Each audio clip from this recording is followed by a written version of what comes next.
There's an expression that we often use, especially with regard to the Democrat Party and their fellow travelers in the corporate fake news media. We say the mask is off. In other words, they've stopped pretending, they've stopped obfuscating, they have stopped beating around the bush and nibbling around the edges, and they are now showing us exactly who they are and what they really believe. And we saw what was perhaps the mother of all mask off moments yesterday, Monday, 13 May. Upon the arrival of 49 Afrikaner refugees in the United States from South Africa, from whence they had been forced to flee due to the rising tide of systemic racism and uncompensated expropriation in their homeland. To put it another way, this is what systemic racism looks like when it's an actual thing, and not just a phrase that woke commentators throw around when they don't feel like actually defending their political worldview in an intellectually honest manner. For the current South African government, while still cloaking themselves in the mantle and the image of Nelson Mandela, they have left Mandela's message of national reconciliation far in the rearview mirror. When Mandela was still around and still in charge, he made it one of his top priorities that there should be no reprisals of any kind against white South Africans, irrespective of their perceived sins, because liberal democracy cannot exist alongside blood libels and historical recrimination. They are mutually exclusive things. And whose example was Mandela emulating when he said those words and made those concepts the law of the land in the new post-apartheid South Africa? He was emulating the example of President Abraham Lincoln, when in his second inaugural address he uttered the most important 8 words in the history of the presidency: with malice toward none, with charity to all. And for as much as we regard those words today as being inarguably correct, which they were, at the time they pissed off a lot of people, including people in Lincoln's own party, in his own government, in his own army. They viewed it as totally unacceptable that a man who just conquered his foe on the field of battle should speak in such conciliatory terms. They found it, many of them, rather wildly offensive, in fact. They wanted to punish the former rebels good and long and hard, both for the sin of slavery and for the sin of attempting to break up the Union. We sent 360,000 of our sons to an early grave in earning this victory, they said, and now you want to be nice to the enemy? You want to say all is forgiven, it's water under the bridge, and we should all just go back to being each other's countrymen again? And Lincoln said, yeah, you bet your ass I do. Because Lincoln was one of those all too rare men who was able to step back and see the historical big picture beyond the parameters of his own lifetime, not just past history, but future history as well. He understood that without a program of radical, aggressive reconciliation, we could look forward to a balkanized future where the Union would ultimately probably fail anyway, maybe in 20 years, maybe in 50 years, but it would be a future in which nothing would have been gained from that massive effusion of blood that we spent in the effort to eradicate involuntary human servitude from the face of this continent once and for all time. But today's South African government, it wants no part of Lincoln or Mandela or really any kind of national reconciliation. They want to punish their white minority for being the descendants of their former oppressors. Now, have these people actually done anything wrong themselves? Well, that doesn't matter. They have white skin. They speak a European language. That means that they should have fewer civil rights, and whatever property they own should be seized by the state with no compensation. And as for our fake news media, well, they also want no part of Lincoln or Mandela. They view it as a moral outrage that people who are white and speak English could possibly be viewed as refugees, even though they satisfy every criterion that can be imagined for the application of that label. And what kind of people did we see stepping off that airplane yesterday? Well, it was almost exclusively young families with small children, parents in their late 20s and early 30s who were not yet born when the apartheid era ended. So clearly they played no part in any of that stuff, but does that matter to our fake news media? It does not. They went straight to the blood libel. These people are the descendants of the people who did apartheid, they moaned. Therefore, they carry a permanent moral stain and they can't possibly be classed as refugees. And besides, they're white and they speak English. If you're white and you speak English, you are, by definition, an oppressor. And that is the extent of the intellectual energy these ignoramuses on your television are willing to expend. So, nice young families waving American flags, expressing their gratitude to our country for its generosity, well, that makes them apoplectic with rage.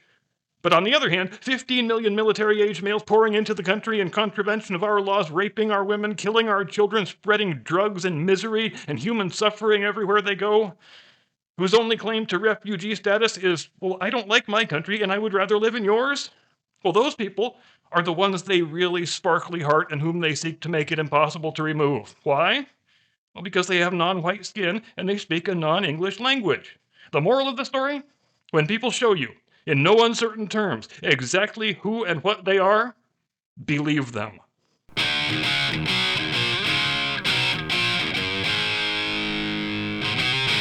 From high atop the battlements of Castle Curmudgeon, where, would you believe, fake news media yields an anagram of Mafia Weekends? Good evening, Mr. and Mrs. America and all ships at sea. Welcome to the program. I am your eponymous host and humble servant. And the rather momentous news broke yesterday that Pete Rose and the Black Sox will now be eligible for the Baseball Hall of Fame. Commissioner Rob Manfred, who has done more to ruin his sport than any commissioner in the history of professional athletics, but that's neither here nor there for our present purposes, has declared a policy shift whereby persons who are on the permanently ineligible list will now have their eligibility restored upon their death. And for the purposes of Hall of Fame enshrinement, this most prominently affects two men who have become inextricably linked with one another for all the wrong reasons, those being Peter Edward Rose and Joseph Jefferson Jackson. And I want to start here by correcting a couple of what I feel are misconceptions that I have seen running wild in the comment threads that I have had a chance to peruse since this news broke. First, there seems to be a widespread perception that Pete Rose is going to be a shoo-in for enshrinement when he officially becomes eligible the year after next in 2027. And that absolutely is not going to happen. If that is your presumption, you need to disabuse yourself of it right now, and you need to study the issue more deeply than you apparently have. And there also seems to be a widespread perception that because President Donald Trump has made a pet project of getting Pete Rose into the Hall of Fame, that somehow the process is going to be fast-tracked just because he wants it to be, that is also not going to happen. So let's take a quick moment to call things what they are. If and when Pete Rose is enshrined, it will not be in this decade, it won't be in the next decade, or in all likelihood, the decade after that. If and when it does happen, it will be after everyone who ever watched Pete Rose play is already dead. And if that makes you sad, if you had visions in your head of going to Cooperstown 2 or 3 years from now for Pete's Hall of Fame induction, you are setting yourself up for a fairly severe disappointment. I'm not saying that should dissuade you from making the pilgrimage to Cooperstown, because you absolutely should. Lady Curmudgeon and I, we've done it twice. Tony Gwynn in 2007, Trevor Hoffman in 2017. It is the most worthwhile, most culturally edifying trip you could ever take. Everything you like about America is contained in that little upstate New York town on Hall of Fame weekend each July. But if you're holding out on making the trip until Pete Rose gets in, you will in all likelihood be in your grave before that happens, so I recommend not waiting. I'm going to go on the record here with a couple of predictions. Number one, Pete Rose will not be inducted in the Hall of Fame before 2050 at the earliest, and two, Joe Jackson will be enshrined before Pete Rose will, possibly by a good number of years. And I'm going to devote the remainder of the episode to explaining why I think that is. Now, if you've seen the Pete Rose HBO documentary that came out last year, not all that long before his passing, and hell, even if you haven't seen it, you don't need me to tell you that Pete Rose's biggest enemy was always Pete Rose. Pete Rose was, in many ways, a sociopath. If his fondest dream was to be reinstated by Major League Baseball and be considered for the Hall of Fame during his lifetime, he had every opportunity to make that happen. But Pete Rose could never manage to get out of his own way. The man suffered from a congenital inability to display any sort of genuine humility or contrition. He steadfastly refused to stop gambling and associating with gamblers right up until the end. His whole life continued to revolve around gambling. If Pete wasn't down at the horse track or the dog track, then Pete was doing an autograph signing at some casino or some sports book. The man was, by every conceivable definition, a compulsive gambler who made no apologies for it. Which, if he had retired as a player after the 1985 season and no longer been working in baseball, that would be way less of a big deal. But the man placed wagers on the Cincinnati Reds every day when he was their manager. And baseball still tried more than once to give him a path to reinstatement and potentially consideration for the Hall of Fame. And it wouldn't have taken a whole hell of a lot of effort on his part. He could have issued a 1 or 2 sentence statement along the lines of, "I deeply regret having bet on baseball. I am sorry that I broke the number 1 rule and called the legitimacy of our national pastime into question. I pledge to no longer gamble or associate with gamblers. I wish to rehabilitate my reputation and earn back my place in the baseball fraternity." If he had issued that statement, say, 10 or 12 years ago and actually lived up to it, I have little doubt that he would have been enshrined in the Hall of Fame during his lifetime. But baseball couldn't do that. For good reasons, they couldn't do that. Because without the humility and the contrition and the genuine changing of his ways, what would have happened if they had put a still living Pete Rose into the Hall of Fame? Well, we all know what would have happened. Every weekend, you would have seen advertisements saying, "Come see Hall of Famer Pete Rose at such and such Indian casino. Come see Hall of Famer Pete Rose at such and such dog track. Come see Hall of Famer Pete Rose at such and such sports book. Go to such and such website and get Hall of Famer Pete Rose's hot picks for this weekend's games." He would have used his status to make money for himself, and he would have done it in such a way to cause further embarrassment to baseball. And baseball doesn't need any help embarrassing itself at the moment, as you don't need me to tell you if you've seen any of those god-awful City Connect clown suits they're making the players wear now. And each time a reporter asked Pete Rose to state his case for reinstatement, how did he respond? Well, he responded with stupid, ridiculous moral equivalencies. It was like a script he had memorized, and he recited it the same way each time. Well, I played my best every day, and I never beat my wife, and I never took steroids, and I never bet on my team to lose, so woe is me, I am so persecuted, I am treated so unfairly, which just indicates that despite having lived until the ripe old age of 84, and having been on the ineligible list for 35 years, the man's ego never allowed him to develop even a basic understanding of why he was banned in the first place, or why his applications for reinstatement were all rebuffed. But in the case of Joe Jackson, it's far less clear-cut, and in the view of this reporter, far more interesting.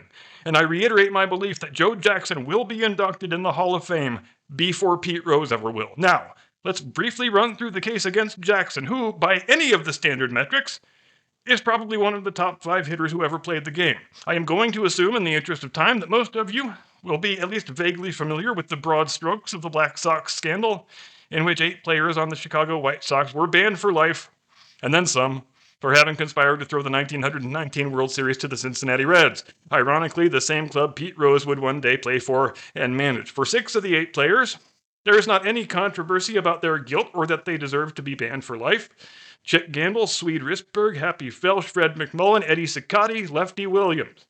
They were the guys who hatched the conspiracy, took money from the gamblers, and played the series to lose. But with the other 2, Joe Jackson and Buck Weaver, there are compelling arguments to be made that they weren't guilty of anything except knowing about a conspiracy that they declined to participate in. In the judgment of Commissioner Kennesaw Mountain Landis, Jackson and Weaver, who both performed quite well in the series and were under no suspicion of playing to lose, they were guilty because in Jackson's case, he took $5,000 from the gamblers, and in Weaver's case, he happened to have been present at one of the conspiratorial meetings and didn't inform his club about the conspiracy. But were either of those things true? Well, not according to the sworn testimony of both men, and not in the judgment of the jury in the 1924 Milwaukee trial. Jackson's story never changed all the way until his death in 1951. After Game 5, when the conspiracy was falling apart and the conspirators hadn't been paid the amount that was promised by the gamblers, Jackson's roommate, Lefty Williams, threw a stack of cash onto his bed that he didn't want and didn't ask for. And although no words were spoken, the implication was, okay, Joe, you're in on the fix now, and we expect you to play to lose. The conspirators thought they had a better chance of seeing the fix through and getting all the money they thought they were owed if they could convince Arnold Rothstein and the rest of the gamblers that Jackson, their best player, was in on the scheme. According to Jackson, the very next morning, he tried to meet with the White Sox owner, Charles Comiskey, to give him the money and tell him what happened. But he was rebuffed by Harry Grabner, the club secretary, who told him to just hold on to the money and don't say anything to anybody. Because Grabner's concern was with maintaining plausible deniability for his boss, Mr. Comiskey. Jackson then made a further 2 attempts during the subsequent offseason to give the money to the club, but he was again rebuffed both times. So he took it home, stuck it under the floorboards for a few years. Eventually, he puts it into his savings account, never touches a dime of it, and after his wife's death, in accordance with her will, the amount was donated along with the accrued interest, to the American Cancer Society. And these are verified facts that are beyond all dispute. In Weaver's case, there is no evidence that he solicited or took any money, and he claimed to have been duped into attending the one meeting of the conspirators at which he was present. And just like in Jackson's case, He went the very next day and attempted to inform the owner that the fix was in, but he was similarly rebuffed at the door by Harry Grabner for, we can assume, the same reasons that he rebuffed Jackson. So what questions are we left with in the end? In Pete Rose's case, there aren't really any. He did something he knew was wrong, that he knew was wildly unethical. He knew it was against the rules. He knew that the penalty for doing it was permanent ineligibility, but he did it anyway, over and over again for a period of years. And then he tried to cover it up. Then he lied about it for 20 years, and any attempts he ultimately made to show contrition were half-hearted and disingenuous at best. But Joe Jackson and Buck Weaver, is there any evidence that either man did anything wrong? Not in the judgment of this reporter, there isn't. Jackson received a payment that he didn't want and immediately tried to inform his club about it. Weaver unwittingly attended a meeting and immediately tried to inform his club about it. So the question is, what the hell was either man supposed to do that he didn't do? Is it their fault the club secretary sent them away because he wanted to insulate the owner from possessing guilty knowledge? I can't imagine how it would be. Now, if I'm being honest, I don't really have any emotional investment in whether Pete Rose gets inducted in the Hall of Fame or not. I kind of always figured it would happen eventually, but only after his death, and I continue to stick by that assessment. And my inclination remains that said induction most likely will not take place during my lifetime. But Joseph Jefferson Jackson of Pickens County, South Carolina, absolutely should have a plaque in Cooperstown. Consider that his career ended after his age 32 season through no fault of his own, and his numbers are still absolute no-brainer Hall of Fame numbers. There are guys, hell, there are dozens of guys who are in the Hall of Fame who did far worse things and were far inferior players. But I also don't want us to forget about George Daniel Weaver of Pottstown, Pennsylvania, Buck to his friends. Is Buck Weaver a Hall of Famer? No, not by a long shot. He's just a guy who was a fine shortstop and later third baseman who had a really solid 9-year career in the big leagues and was a credit to every team he played for, and who, by all accounts, was a thoroughly decent and honest man and a fine teammate. And even though he went to his grave 69 years ago, Buck Weaver still damn well deserves the dignity of having his good name and his reputation officially restored by Major League Baseball. Being taken off the permanently ineligible list is not good enough. I want Commissioner Manfred to stand up at a podium and correct the mistake of Commissioner Landis. I want him to say on the record for all time that Buck Weaver was an honorable man who did nothing wrong, who simply had the misfortune to have wound up playing for the wrong team in the wrong year. For as dismal as my view is of Commissioner Manfred, he could do a lot to improve my opinion of him if he could summon the moral courage to do the right thing for Buck Weaver. Thanks very much indeed for watching. Have a great day and a pleasant tomorrow. See you next time. Do not comply. Get off my infield.